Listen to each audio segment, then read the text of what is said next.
First of all, welcome to our second FutureX Tribe Zoom in. Usually we used to do this just as the group, the FutureX group would just dialogue. We thought it was important to open it up to others. So one, welcome, you're welcome to join the FutureX Tribe. We are going to be talking and doing a lot of work around there to think about how do we change higher ed. And the X really represents whatever you're passionate about. So if you're an advancement, you can be FutureX advancement. So if you're future up of students, you could be FutureX of students. So we're really excited about that. And we're excited that you all are here dedicated to have this discussion. So the way that we work this is open dialogue. One element here is there is no title. There is no panel that is more esteemed than any of you. We're not talking to you, we're talking with you. And that's one of the most important elements. There's too many of these sessions, webinars, that I'm just being told what is happening.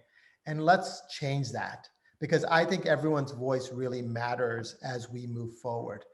And in some cases, you're the expert. In some cases, you're not. And that's okay. It still impacts you. It either impacts you because your kids are going to go to college, or your kids are in college, or you consult, or you work in college. So this is a really important time as we move forward. So the topic at hand today, the first one, is really pivoting the learning model. We're all creatures of habit, where we learn differently. And yet our learning model is very much the same as it's been for years. So one of the things that we really want to talk about when we think about the learning model is, what is it that is going on today? How do we each learn how we absorb information? So I always try to start it off with a poll, and I'm going to start off on the first one.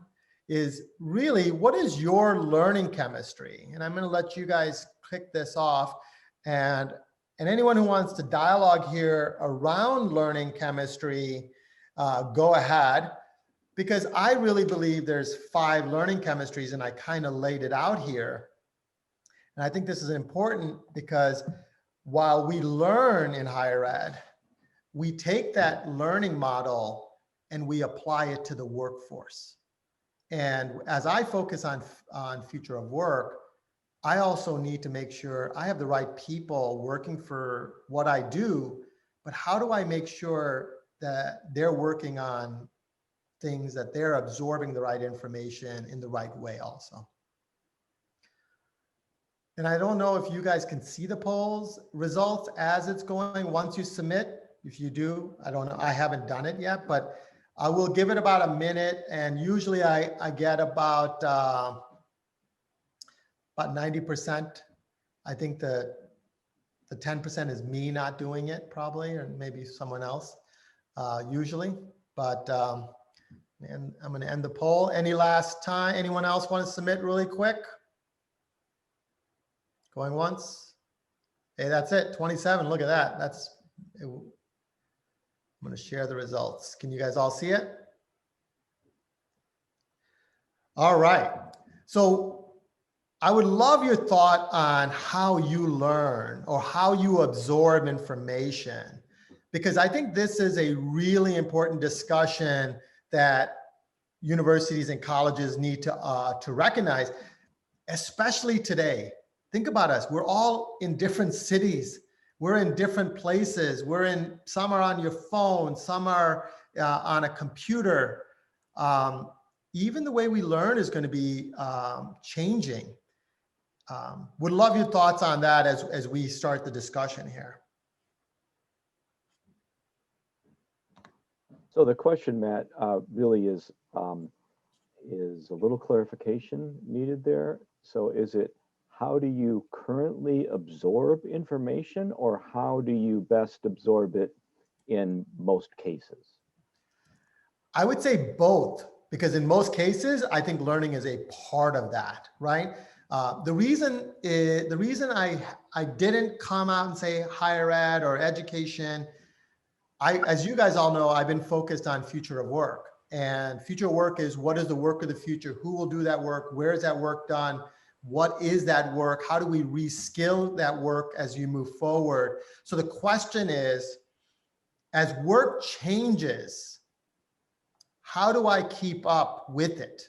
I mean, is it on YouTube? Like, I'll be honest, I'm on YouTube learning tons of stuff. I'm learning from others all the time. You know, we have a branding company within my own firm that we get a lot of things that are in text, and after they're done with it, it's very visual and I absorb it much better. I don't know if Mark Armstrong is on, but Mark Armstrong, you know, is writing a paper with us, and that'll get published, and I'm promoting it right now. Mark gave it to me in text, and Mark has now seen it in visual form from where my team has worked on it. And Mark has said to me even yesterday, man, it looks different, it absorbs differently. Mark, Yeah. I cued you in on that discussion right away. No, I like to think that I'm not swayed. I'm an old guy, I'm a long form guy. I'm the guy who reads the New Yorker cover to cover. Nonetheless, when just the insertion of some graphics and highlighting and arranging, and I should know this, I actually have a degree in design from way back in the day. It really does make a difference. It makes just in the sense of it making it less intimidating in terms of grinding through something, and it's sad in a way, I suppose, but it's just the way of the world. And I think people's ability to absorb information and see what is most important, and then make a decision about whether they're going to spend the time, invest the time to dig into it, is just part of the design. It's information design. Yeah. So Mark's piece, which we will be publishing in the next weeks, is called Modern Campus Interrupted. And there's pieces of it that are very academic, and now you can look at it, and we're going to be releasing it in sections, allowing us to have discussions that are really appropriate. Because I think part of this is being able to segment content that is important to you. And we're going to talk about that as the operating model as we go. But higher ed is built on this model of 16-week courses, and we're learning in that. And the question is, how do we unbundle it? And so the discussion I had with Mark is, hey, Mark, 73 pages is a lot of reading for people to do. We gotta segment this out and get it to resonate with people, that portions of it, and then let people then read the whole thing at once at their own time. And it's just a concept that we're going through. And I think learning has to come into play as we think about it that way.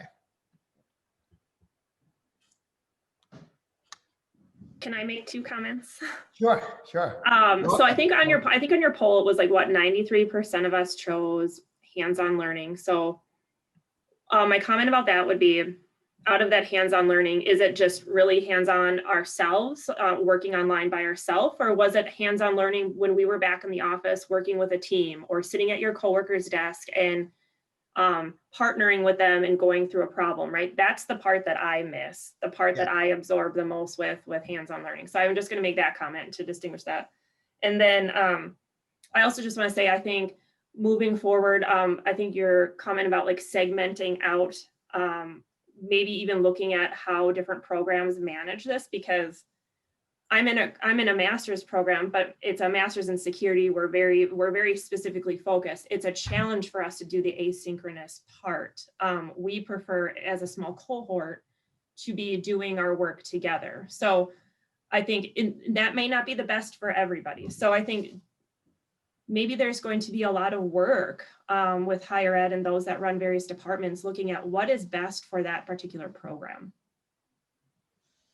Yeah, so you make really good points. So there's something that within our firm that we are building, it's called a human-centric value. And we basically take every task at a university, both in a office as well as learning, and we divide it up into 2 things. We divide it up into either structured activity or unstructured activity. And JTH can can jump in on this as I talk. And the reason that we do that is structured activity is anything that is repeated, it's mundane, it is data entry, it is rule-based, it is sequential. It's how we have been operating for many years. We have this structured element of it. And then there is this unstructured element.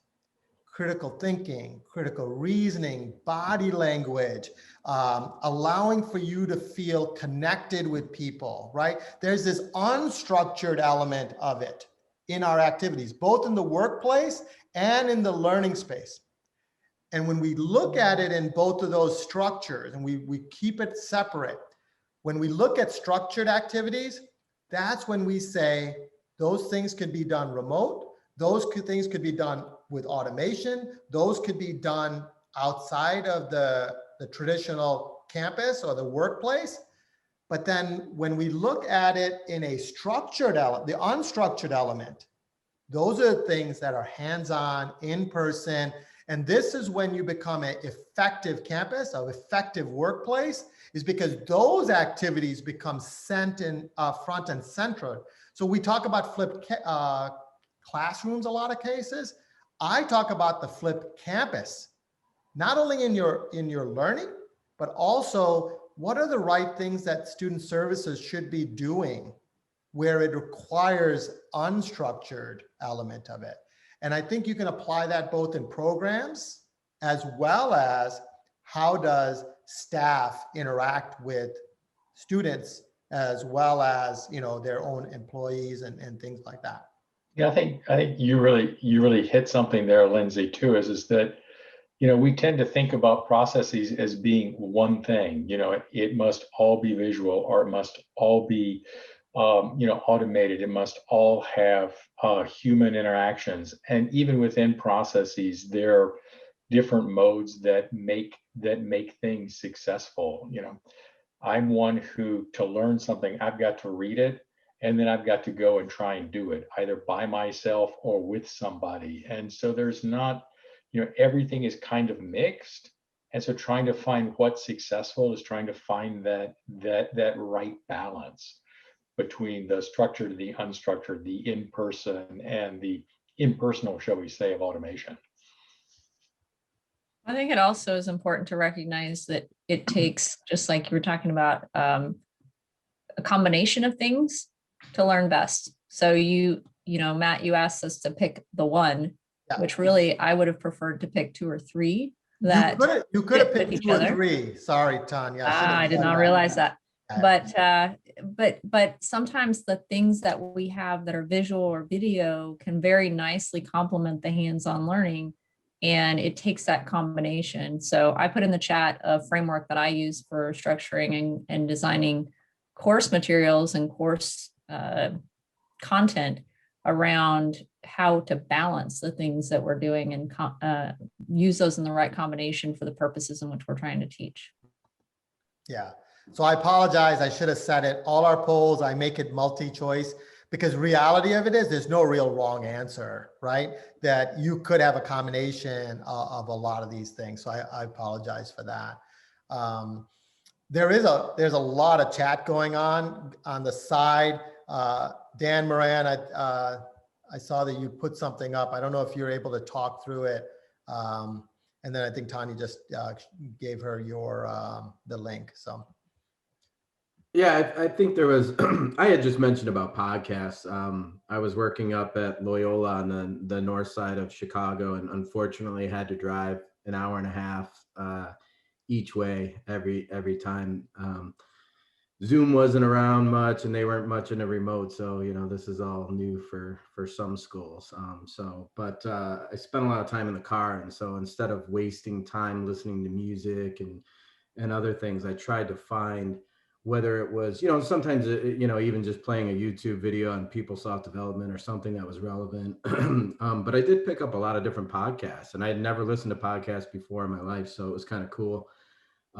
Things like Tim Ferriss, just self-help type things, kind of learning what others do to grow themselves, networking, all that kind of fun stuff. So, you know, again, not necessarily engaging, but a way to really utilize time. Because I think we all realize that there's only X number of hours in the day, and anytime you can, make it more efficient, and any way to incorporate learning is key. You're going to hit on our third topic, Dan, so stay tuned for that because it's about timeframes and things like that. So actually the second topic, sorry. So, Curtis, I see that you're on. I appreciate you joining. And this is your space a little bit as in the learning space. Would love your take on the constraints that, universities have had, and what do you see as they move forward? And for the folks that don't know Curtis has been at Cengage and even at Oracle and things like that. So I'm glad to see you on board, Curtis. Yeah, I've lived on both of the dark sides.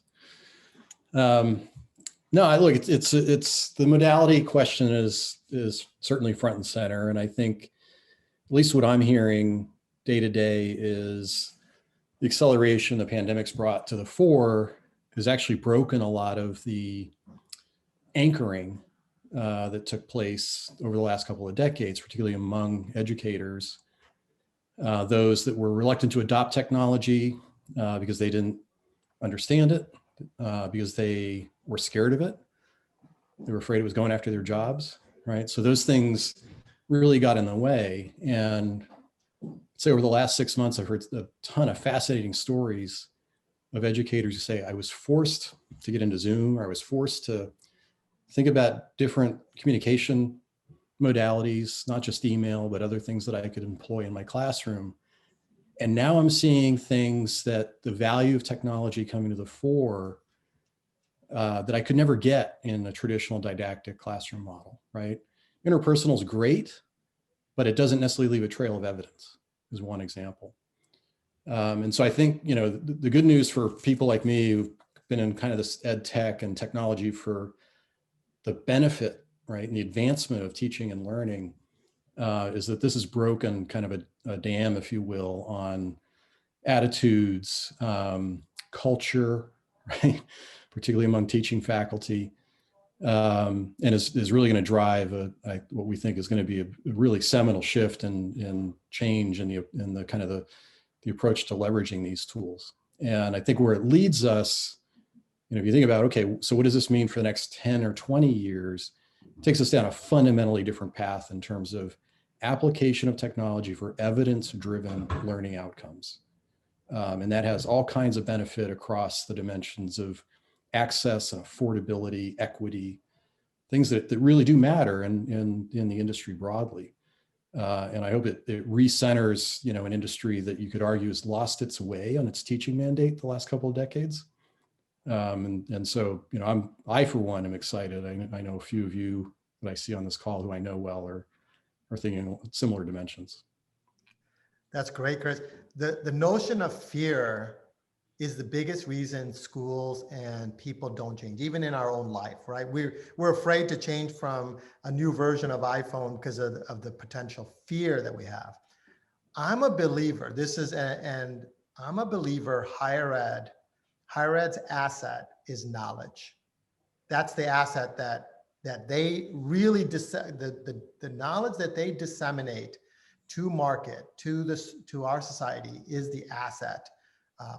And I believe that if used properly, the technologies that are here, whether it's Zoom or whether it's, the better, learning platforms, it will allow for faculty to be empowered even more as they educate. So when we think about structured content in learning, if that actually could get put in recordings or in graphics or things that could be consumed on demand in a asynchronous model, the value of that professor becomes twofold in the hands-on experience and the interaction that you all like.